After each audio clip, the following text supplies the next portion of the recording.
springtime is here, let's gather round and travel in our minds so far and free to once upon a time, that's where things happen.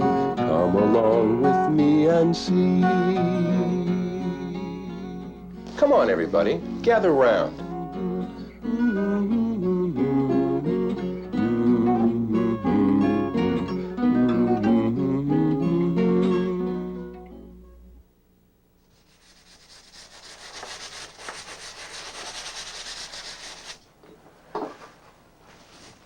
What would it be like if there was no fire in the world? No fire for stoves to cook food, no fire for heaters to warm houses in the wintertime, not even any fire to cook marshmallows with. No fire. What would it be like? No matches, no lighters, no fire. Well, a long time ago, there was a story told about a man who stole all the fire in the world, all of it. And he kept it in a very deep, dark, private place. And nobody could have it but himself. Well, how are the people going to survive? How could they live? How could they cook their food? Manabozho was a boy who lived back then. And his grandmother, Nokomis, told him about this man, this wicked man who stole all the fire. And Manabozho promised himself right then and there that he would get the fire back. How was he going to do it? I mean, it was a very difficult job. Could he even do it at all? This is the story about the theft of fire. One cold winter day, old Nokomis sat shivering in her wigwam. The wind howled across the frozen lake and shook the wigwam. She pulled her blanket up around her chin, but it provided little warmth against the wind. She tried to sleep, but the noise of the wind was too loud. Then there was another sound. "Nokomis, old grandmother, I have come to see if you are all right." It was her grandson, the brave Manabozho.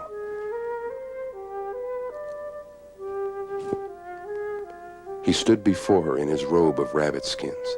"Here, I've brought you more skins for a blanket. You will freeze without them." "Thank you, grandson. You are a fine and thoughtful young man. Yes, I am very cold, very cold. The wind has sung to me for 7 days, freezing me to the bone. Oh, for the days when we had fire." Fire? Manabozho had never heard of fire. "Yes, fire. When we had fire, our wigwams were always warm." "What is it like, fire?" "It is like a bit of the sun. It shines a bright yellow and makes a light to see by at night. And all about it there is warmth. It melts the ice and gives us water. It cooks the corn and the meat so they taste much better. It gives off smoke which is like a gray cloud that dances about the fire. Oh, fire is a wonderful thing, Manabozho." "Well, then where can I get some?" "You cannot. No one can." "Why?" "It is far, far across the ice. It is far, far across the ice. An old man and his daughters keep it and guard it. Even though the old man is crippled and nearly blind, he is very clever. No one has ever been able to take the fire from him. For many, many years he has set traps for those who have come near his lodge. His daughters too guard the fire. They bring sticks and kindling to keep it burning. They watch for strangers as they gather wood. No one dares try any more, for few have lived to tell of the old man's fury when he thinks someone is trying to steal his fire. He is an evil man." "Well, I will go there, and I will not return until I can bring you some of his fire." "Oh, don't be so foolish, Manabozho. I love you, for you are young and brave, but I do not think you can outsmart the old man." "You will see." Manabozho left the wigwam of Nokomis. He stepped outside into the freezing wind. Before him, the frozen lake spread like a crystal desert. His eyes could see only the sparkling white of the ice and the pale, cool glow of the winter sun. It was a fire too far. Manabozho pulled his rabbit fur robe tightly around him and thought of the long journey ahead. Slowly he stepped upon the ice. It creaked and moaned under his weight. His steps made cracks in the ice. This is not good. I am too heavy. The ice will not hold me. He thought once again of his rabbit skins, of the rabbits who gave their lives that he might be warm in the winter wind. He spoke to their spirits. Little brothers who knew me well, who share with me the joys of this creation and the love for the Mighty One, take me among you and join me to your kind, that for a while I might be one of you. There stood no longer a man, but a rabbit, a small gray creature to the eye, but inside the heart and mind of the bravest Indian hero, Manabozho.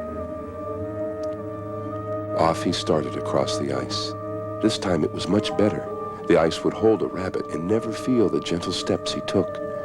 After a long, long while, the rabbit could see the other shore, for the bare sticks of trees came into view, and then a wigwam, a large, fine wigwam. It was not like any he had ever seen because smoke rose from the roof, a gray cloud rising and dancing in the wind. Smoke. Nokomis had described it. That was smoke. That must be the wigwam of the old man, and the fire must be inside. It had to be. Manabozho thought for a while. He moved on towards the shore, thinking about how he would get inside that wigwam. As he moved on across the ice, he came to a large hole. Now this hole had been cut in the ice so that someone could dip into it and get water. That was it. The old man's daughters came here for fresh water. They might be coming again today. Manabozho had an idea. He jumped in and wet himself thoroughly in the icy water. Then he climbed out and lay down beside the hole. He shivered and shook from the wind in the ice water. Before long, two maidens came to the hole. One of them was carrying a birch bark bucket. Manabozho closed his eyes and shivered, hoping they would see him. Oh, look! Look, here's a little rabbit nearly frozen. See, he's fallen into the water hole. Oh, the poor thing. The other maiden came over and bent down. She stroked Manabozho's fur. He is still alive. I can feel his heartbeat. What should we do? She picked him up and pressed him close to her. Manabozho shivered and coughed and sneezed. Oh, he will surely die if he stays here. He's caught cold. The two maidens looked at the rabbit, then at each other. We could take him inside. The fire would warm him and dry him. Oh, no, but Father, he would not like that. Well, he's only a rabbit. But you know, Father, he is superstitious. He doesn't like anything strange coming near the fire. We must not do that. Well, then the rabbit would freeze to death, and it would be our fault because we didn't help. Oh, I don't care what Father says. I'm going to take the rabbit inside. All right. The maidens got some water and went back to the wigwam. They took turns holding Manabozho and stroking his fur. Even though he was much warmer, he continued to shiver and cough. Finally, one of them tucked him inside her robe so that he was hidden. As they entered the wigwam, Manabozho carefully opened one eye to have a peek. And there in the center of the floor was the fire, just as Nokomis had described it. It was bright yellow and it cast a warm glow all about the wigwam, and smoke danced upward from the fire and disappeared through the hole in the roof. The two maidens sat down near the fire and began preparing food for the old man. They whispered to each other about the rabbit. What are you two whispering about? You thought I was asleep, didn't you? Well, I'll not sleep as long as I live. Somebody might steal my fire.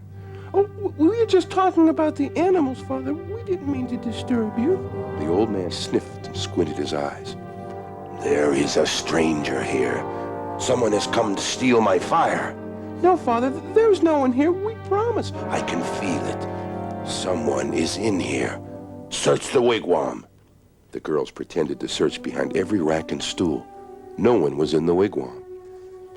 We have searched, Father, and we've found no one. But I feel it. Someone is near. Someone wants my fire. One of the maidens went over to her father. What does it matter anyway, Father? I mean, even if someone took some of the fire, we still would have plenty. You do not understand, child. When you are the only person to have a precious thing like fire, you have power. Power over everything else. And I have power. I have something everyone else wants. All those people out there freezing. And here I sit warm and happy with my fire. My fire. The old man grew sleepy, and soon he was dozing in spite of himself. When the girls noticed this, they quietly took the rabbit out and laid him by the fire. Oh, it felt good. Manabozho had never been so cozy in his life. It would have been nice just to stay there by that fire for the rest of the winter. Manabozho kept his eyes shut and enjoyed the warmth and the gentle pats of the maidens. Before long, the old man woke with a start. Someone is here to steal my fire, I tell you. Someone is here. No, Father, no. The girls tried to hide the rabbit, but it was too late. The old man saw. Who are you hiding there? No one, Father. It's only a little rabbit. It's cold and wet, and we're drying him to make him well. A rabbit? Yes, Father. Is he a rabbit, or one of the Manitou pretending to be a rabbit? I trust no one or no thing. I still feel as if there were a man in this wigwam, not a rabbit. Manabozho slowly edged closer and closer to the fire, so slowly that he didn't seem to move at all. Inch by inch he moved. He could feel the fire getting warmer and warmer on his back. And then he grew hot, and hotter, and hotter. He was almost in the fire now. Then he felt it. He knew he had caught fire. The fur on his back caught a spark, and it began to grow. He dashed for the doorway. All the old man and the daughter saw was a smoking gray streak fly across the door of the wigwam. Just as I thought. There, it's a Manitou. There. Outside, Manabozho was already on the ice. He raced faster and faster. The wind caused the fire on his back to grow even more. It was dark now, and the rabbit made a strange sight as it streaked across the frozen lake. On and on he dashed. As he neared the shore on the other side, he began calling as loudly as he could, "Grandma! Grandma, get some sticks! Get some sticks!" Inside her wigwam, old Nokomis heard a familiar voice calling. It was telling her to gather sticks. She rushed to the corner of the wigwam where she kept an old broken loom. Quickly, she broke it apart and made a pile of sticks on the floor. No sooner than she'd finished her pile of sticks than in rushed the rabbit. First, she saw a rabbit rolling around in the sticks. Then before her eyes, the rabbit turned into Manabozho. He lay there rolling around in the sticks until the fire caught the sticks. "Quick, grandmother, quick, the water! Splash it on my back, splash it!" He jumped up and Nokomis poured a dipper of water on his burning robe. "Oh, am I burned?" "Oh, not at all, grandson. But your robe, it's singed a bit. I shall have to patch it for you. Now tell me something. Did I not see a rabbit run into this wigwam?" "A rabbit, Grandma?" Yes, I thought I saw a rabbit just before you burst in." "No, Grandma, you saw only Manabozho, the Manitou. Look, now you have fire. Did I not promise you to bring you fire?" "Yes, but I still don't understand." You don't need to. Just enjoy the fire. See, already it's starting to warm up in here. And soon you can relax your old bones and take off some of those blankets. As for myself, I would like some hot cornmeal mush.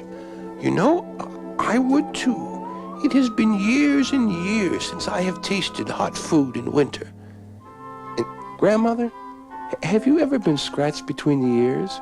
Well, of course not. Well, it feels wonderful.